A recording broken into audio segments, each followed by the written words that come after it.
Story time tayo ngayon.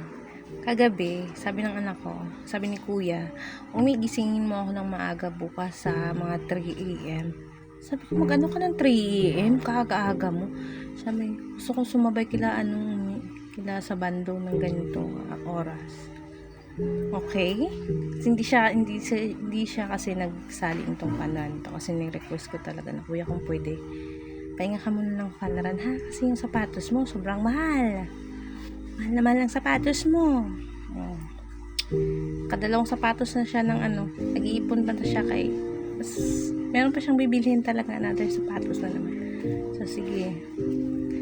Kaya pala maaga siyang gigising kasi dahil dito, buti na lang talaga nakagising ako ng mga 2:58 kasi ako ganon, gumising ako tapos sabi ko nagpapagising pala yung isa, ginising ko na ilang beses ko pang ginising tapos nung hindi magising pinabayaan ko, binalikan ko kasi sabi ko baka ako pang masisi nito na hindi ko siya ginising ko ulit.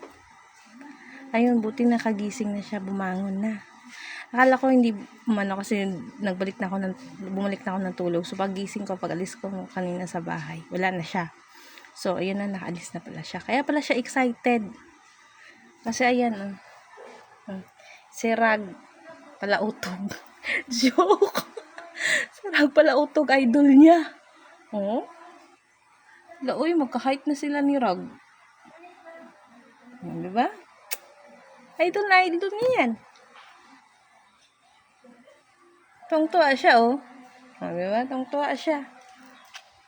Alam ko na idol mo. Kaya, palautog din to. Norris palautog din. Ay, na lang.